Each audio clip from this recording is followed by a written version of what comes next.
बात गुजरात चुनाव की, जहां पहले दिन से बीजेपी की तैयारी का नतीजा जमीन पर दिखने लगा है। अभी जहां बाकी पार्टियां पहले चरण के चुनाव में मशगूल हैं, तो वहीं बीजेपी ने दूसरे चरण का चुनाव प्रचार आज से शुरू कर दिया है। दूसरे चरण की 93 सीटों के लिए बीजेपी ने बड़ा ही अग्रेसिव आक्रामक प्लान बनाया है। क्या है प्लान, ये रिपोर्ट देखिए।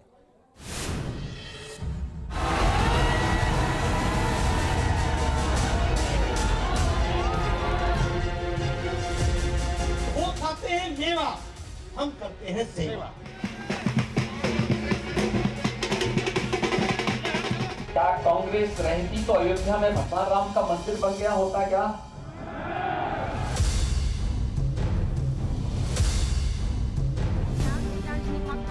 गुजरात चुनाव में पहले चरण की 89 सीटों के लिए चुनाव प्रचार का शोर यूं तो 29 नवंबर को थमेगा। एक राज्य में जेटला उद्योगों होय, लेकिन बीजेपी ने अभी से पहले चरण का चुनाव प्रचार पूरा कर दूसरे चरण की तैयारी शुरू कर दी है।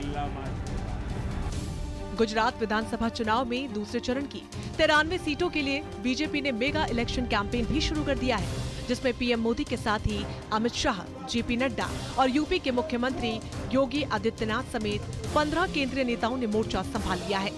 અને સીઆરની અને ભૂપેન્દ્રભાઈની જોડી જે રીતે પ્રશંસનીય કામ કરી રહી છે, એને તમે જે રીતે અનુમોદન આપી રહ્યા છો,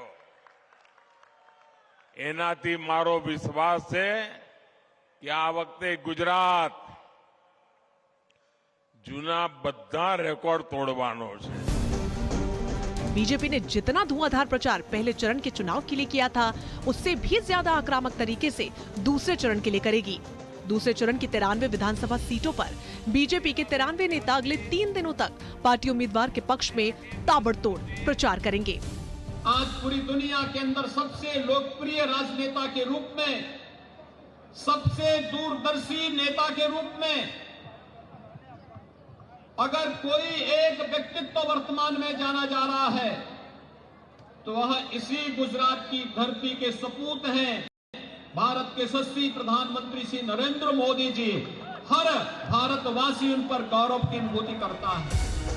बीजेपी के ये 93 नेता 93 सीटों पर रैलियां करेंगे, रोड शो करेंगे और गुजरात में 3 दिनों तक रहकर चुनावी माहौल का जायजा भी लेंगे, जिसमें अमित शाह अकेले 42 सीटों पर चुनावी रैलियां करेंगे।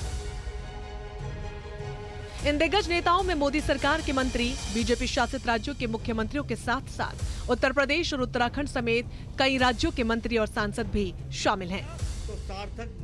मंगलवार को जेपी नड्डा ने दूसरे चरण की 93 विधानसभा सीटों में से 4 विधानसभा सीटों पर रैलियां की, तो वहीं केंद्रीय गृह मंत्री अमित शाह ने भी कई क्षेत्रों में जाकर जनसभाएं की।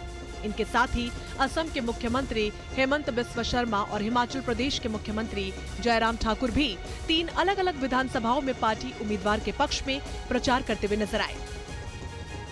नदी के इस पार और उस पार के बीच में झगड़े रखे, वार और पार का झगड़ा रहा, जातियों का झगड़ा रहा, लेकिन सबका साथ, सबका विकास, सबका विश्वास, सबका प्रयास, इसको किसी ने किया तो सार्थक नरेंद्र मोदी जी भारत के प्रधानमंत्री। दूसरे चरण की 93 सीटों के लिए बीजेपी ने 3 से 5 हजार लोगों को जुटाकर छोटी छोटी सभाएं करने का प्लान बनाया है।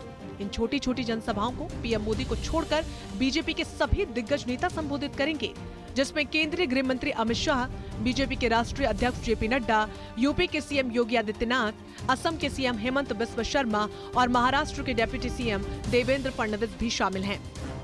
गुजरात विधानसभा चुनाव में पहले चरण का चुनाव प्रचार खत्म होने को आया तो जुबानी जंग तेज हो गई। कांग्रेस नेता मधुसूदन मिस्त्री ने कहा कि प्रधानमंत्री मोदी को चुनाव में औकात दिखा देंगे, तो पीएम मोदी ने सोमवार को सुरेंद्रनगर की रैली में मिस्त्री को अपने ही अंदाज में जवाब दे डाला। વિકાસના મુદ્દાની ચર્ચા નથી કરતા। એક કોંગ્રેસ વાળા કહે છે આ મોદીને એની औकात બતાવી દઈશું। औकात, मोदी को उसकी औकात दिखा देंगे। अहंकार जुओ भाइयों, अहंकार जुओ, मोदी को उसकी औकात दिखा देंगे। अरे माँ बाप, તમે તો બધા રાજ પરિવારો છો, હું તો એક સામાન્ય પરિવારનું સંતાન છું। મારી કોઈ औकात નથી બાપા। તમે મારી ઓકાત દેખાડવાની.